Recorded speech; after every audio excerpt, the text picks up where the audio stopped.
Halo semua, kenalin aku Azahra Desi Rahma dengan NPM akhir 2129. Halo, perkenalkan nama aku Niken Sutanti, NPM akhir 2121. Halo, perkenalkan aku Felisa Yunapila, NPM terakhirku 2127. Halo semuanya, perkenalkan nama aku Calisani Harifani dengan NPM terakhir 2090. Kami dari kelompok 11. Di sini kami mendapat materi mengenai parpol di Indonesia. Salah satunya yaitu Partai Gerindra. Jadi di video kali ini kelompok kami akan membahas Partai Gerindra di Kabupaten Magelang secara mendalam, yang berisi pertama identitas organisasi, sejarah, visi misi, struktur, tata kelola, hingga bagaimana Partai Gerindra itu mengelola anggaran serta laporan keuangannya. Termasuk juga bagaimana proses audit serta mekanisme yang berjalan pada setiap bulannya. Oke, mari kita simak videonya. Oke teman-teman, jadi Partai Gerindra atau Partai Gerakan Indonesia Raya didirikan pada 6 Februari 2008 berdasarkan Akta Notaris Nomor 1 oleh Notaris Liana Latif, Sarjana Hukum, dan disahkan sebagai badan hukum melalui keputusan M.HH-26.AH.11.01 pada 3 April 2008. Partai ini lahir dengan semangat nasionalisme dan kemandirian untuk memperjuangkan kepentingan rakyat. Kantor Partai Gerindra ini beralamat di Jalan Magelang Yogyakarta, Ruko Harmoni, Japunan, Mertoyudan, Kabupaten Magelang, Jawa Tengah, dan Partai Gerindra memiliki struktur organisasi yang tersebar di seluruh Indonesia melalui DPD dan DPC di berbagai daerah, salah satunya di Kabupaten Magelang. Yang selanjutnya, kita akan bahas visi, misi, dan tujuan Partai Gerindra. Visi organisasi ini berfokus pada pembangunan masyarakat melalui tata kelola yang baik, peningkatan kapasitas internal, serta pelayanan publik yang lebih transparan. Nah, misinya itu meliputi yang pertama, mengolah sumber daya dengan efektif, yang kedua, menjalankan program sosial dan pendidikan politik secara konsisten, yang ketiga, meningkatkan kualitas laporan, kegiatan, dan komunikasi antar anggota. Nah, tujuan akhirnya itu adalah untuk menciptakan organisasi yang sehat, efisien, dan mampu memberikan manfaat langsung kepada masyarakat. Oke teman-teman, yang selanjutnya kita akan membahas mengenai bentuk tata kelola organisasi di DPC Gerindra Kabupaten Magelang ini, yang mana tata kelola organisasi dijalankan oleh 2 dewan besar dengan total 7 anggota dewan.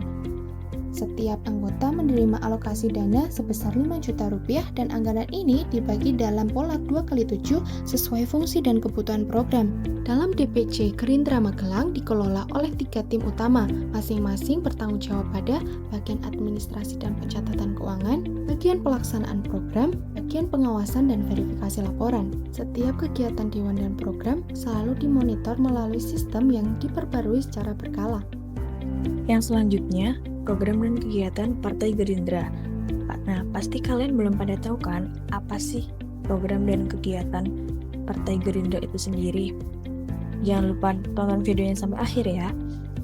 Jadi, program dan kegiatan Partai Gerindra itu ada 4. Yang pertama itu pendidikan politik dan kebangsaan. Itu kayak bentuk seminar. Terus juga ada kampanye internal yang dikelola oleh tim profesi pusat. Kemudian ada juga proyek hibah, itu biasanya diajukan oleh anggota dewan. Kemudian kegiatan sosial seperti mengajak masyarakat untuk menciptakan lingkungan yang damai. Yang selanjutnya, sistem anggaran dan pencatatan keuangan. Salah satu keunggulan pada Partai Gerindra ini adalah sistem keuangannya yang rapi. Pencatatan dilakukan setiap bulan menggunakan Excel, itu sudah mencakup seluruh pengeluaran, pemasukan, hingga transaksi kegiatan. Jadi, setiap tahun itu Partai Gerindra juga menerima bantuan keuangan dari pemerintah yang digunakan dalam kegiatan politik dan sosial. Jadi, nanti semua penggunaan dananya itu wajib dirinci dalam laporan pertanggungjawaban atau LPJ secara transparan. Nah, yang selanjutnya yaitu ada penyusunan laporan keuangan pada Partai Gerindra. Bagaimana sih cara nyusun laporan keuangan pada partai itu, terutama pada Partai Gerindra? Ayo kita simak. Nah, laporan keuangan itu disusun secara berjenjang atau sistematis. Setelah seluruh transaksinya terkumpul, laporan tersebut kemudian diserahkan ke kantor pusat, yang kemudian akan diserahkan ke Kota Semarang.